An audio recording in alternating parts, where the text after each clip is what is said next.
Filhos da luz, vigiai, sede sóbrios, vivei em esperança. 1 Tessalonicenses 5:1-28. Amados irmãos e irmãs, graça e paz.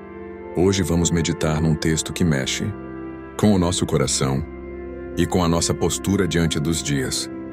1 Tessalonicenses capítulo 5. Paulo nos fala com urgência, ternura e autoridade. Vós todos sois filhos da luz e filhos do dia. Nesse sermão vamos ouvir a voz do apóstolo como um chamado para vigilância, sobriedade e esperança, não para medo, mas para a vida prática e santa. Peça ao Senhor um breve momento de oração antes de abrir a palavra. Oração breve pedindo iluminação e humildade. Paulo escreve aos Tessalonicenses para encorajá-los. Há preocupações sobre a chegada do dia do Senhor. Alguns estavam ansiosos, outros confundidos com falsos ensinamentos. Havia um desejo de entender como viver enquanto aguardam. Paulo responde: não precisamos ser surpreendidos, porque fomos chamados para a luz. Ele usa imagens fortes: ladrão à noite, dores de parto, vestes de armadura. Tudo para moldar nossa atitude cristã. A realidade do dia do Senhor. Paulo começa lembrando que o dia do Senhor virá como ladrão à noite. Isso significa que o momento exato é desconhecido. E por isso não faz sentido viver numa ansiedade especulativa. Mas o ladrão é também um alerta. Não adianta confiar em paz e segurança do mundo. Quando o mundo proclamar segurança absoluta, aí mesmo pode vir a surpresa da juíza divina. Paulo usa a metáfora das dores de parto. É doloroso, inevitável, e ninguém escapará da justiça quando chegar. Não viva como se nada fosse acontecer, porém, não em pânico. Com vigilância, evite fechar os olhos para a santidade pessoal e comunitária. Não seja pego pela ilusão da normalidade mundana. Vocês são filhos da luz. Vós, porém, não estáis nas trevas. Essa é a grande diferença. Se somos filhos da luz, vivemos com outros critérios. Paulo nos chama à sobriedade e vigilância, não dormir como os demais. Ele opõe sono e embriaguez, imagens de desleixo moral, à sobriedade e revestimento espiritual. A armadura, fé e amor. Capacete, esperança da salvação. Veja que a linguagem é militar, mas também prática. Fé que sustenta, amor que governa, esperança que protege a mente. Imaginar um vigia numa cidade. Ele não dorme, ele vigia para proteger. Assim somos chamados a vigiar, não por medo, mas por responsabilidade. Cultivar fé ativa, confiança e obediência, amor que age com paixão, perdão e esperança firmemente guardada pelas promessas de Jesus. Destino e dever. Deus não nos destinou para a ira, mas para obter salvação. Palavra reconfortante. Nosso destino em Cristo é a salvação.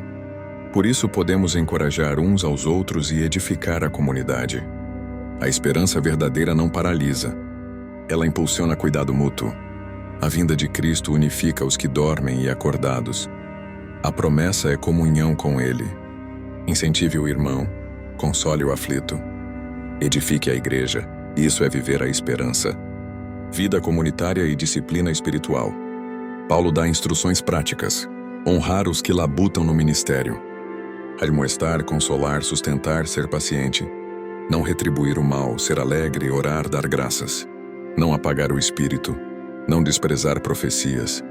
Provar tudo, reter o bom, afastar-se do mal. Isso não é uma lista fria.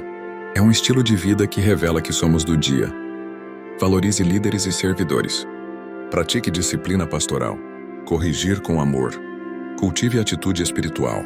Alegria, oração, gratidão. Teste e retenha o bom. Rejeite o mal. Pequenas práticas diárias, agradecimentos matinais, tempo de oração, exercício comunitário de encorajamento, consagração e bênção final. Paulo ora: que o Deus da paz vos santifique totalmente. Ele lembra que Deus é fiel. O chamado é sério, mas o agente é Deus. A carta termina com um pedido de oração, saudação e bênção, tudo apontando para comunhão e graça. Confie na fidelidade de Deus. Peça santificação. Viva como quem espera, não como quem teme. A diferença entre esperar e temer.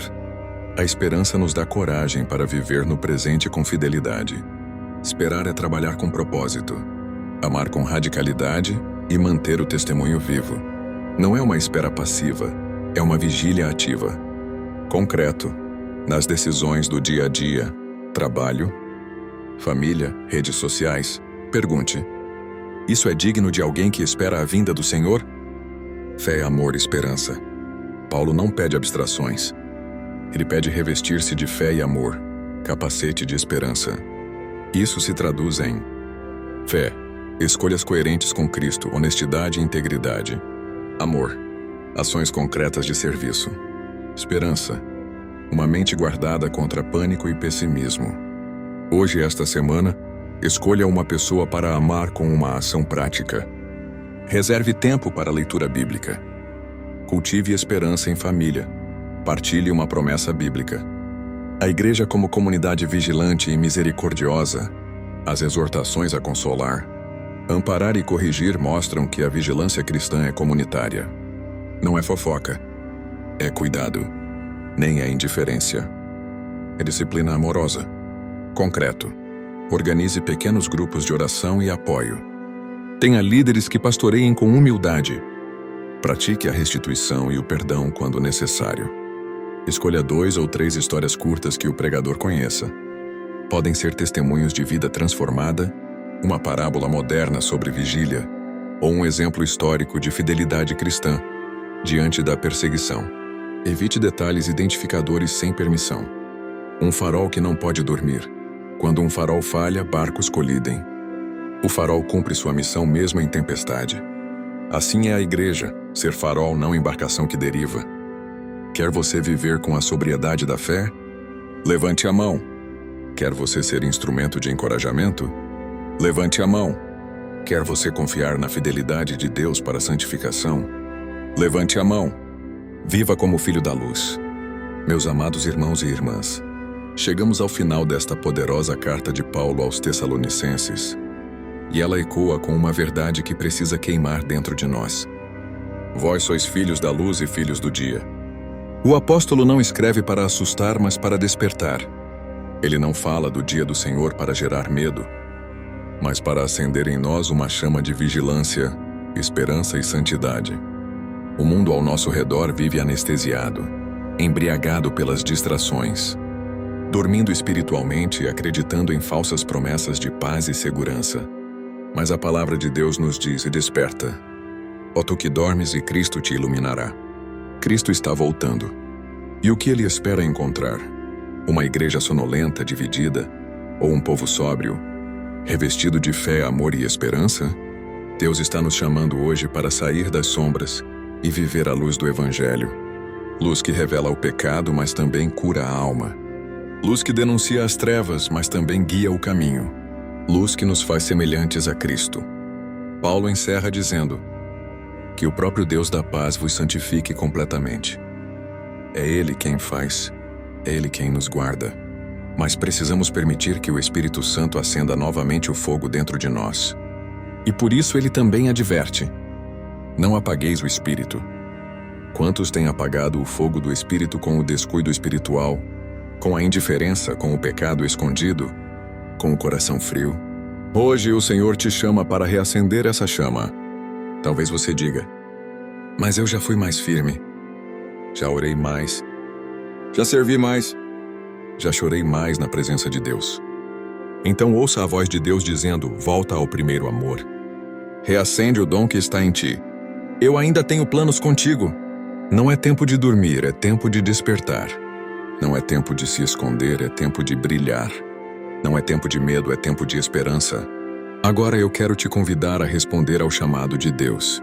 Não apenas com palavras, mas com decisão. Talvez você esteja aqui e se sente distante da presença de Deus. A vida espiritual esfriou, a oração se tornou rara, o coração se distraiu. Hoje o Espírito Santo está dizendo: eu quero te reacender. Eu quero te trazer de volta à luz. Talvez você esteja cansado, desanimado, ferido. Paulo disse: consolem os desanimados. Sustentem os fracos, sejam pacientes com todos. O Senhor te sustenta agora. Ele te levanta e diz: eu ainda te escolhi. Eu ainda te uso. Eu ainda te amo. Talvez você ainda não tenha entregue totalmente a sua vida a Jesus. Você ouve sobre ele, mas ainda não se rendeu. Hoje é o dia da salvação. Jesus morreu por você. E ele voltará, mas ele quer te encontrar em paz com ele, não em trevas. Se você deseja entregar sua vida a Cristo, ou renovar o seu compromisso com o Senhor, coloque a mão sobre o seu coração agora, onde estiver. Agora faço um convite a você. Vamos juntos em uma pequena oração. Feche os teus olhos e ore comigo. Senhor nosso Deus e Pai, Tu és o Deus da paz, e nós nos colocamos diante de Ti com corações quebrantados e sedentos da Tua presença. Senhor, desperta o Teu povo. Não queremos viver dormindo nas trevas, mas vigilantes na Tua luz. Reacende o fogo do Teu Espírito em nós. Aquele fogo que um dia ardia e talvez tenha se apagado. Que a fé, o amor e a esperança sejam a nossa armadura diária. Pai, santifica-nos totalmente, espírito, alma e corpo, para que sejamos irrepreensíveis até a vinda de Cristo. Livra-nos da mornidão, da indiferença, da distração. Faz-nos andar como filhos do dia, testemunhas vivas da Tua graça. Senhor Jesus, se há alguém aqui que hoje se arrepende, recebe esse coração. Apaga o passado, cura as feridas, dá novo começo. E que o Teu Espírito Santo encha essa vida com alegria, força e paz. E nós, como igreja, declaramos: vivemos pela fé, guiados pelo amor, guardados pela esperança. E aguardamos com alegria o grande dia da Tua vinda. Em nome do Pai, do Filho e do Espírito Santo. Amém. Encerramento e bênção. Aquele que vos chama é fiel, e Ele também o fará. 1 Tessalonicenses 5:24. Que essa promessa te acompanhe, e que a graça do Senhor Jesus Cristo, o amor de Deus Pai e a comunhão do Espírito Santo estejam sobre todos vós. Viva como filho da luz. Caminhe em sobriedade. Espere em esperança. E brilhe até que Ele venha. Obrigado por ter ficado até aqui. Deixe o seu like, seu comentário e, se for possível, compartilhe essa mensagem para seus amigos e familiares. Que Deus continue te abençoando, você e toda a sua família. Obrigado.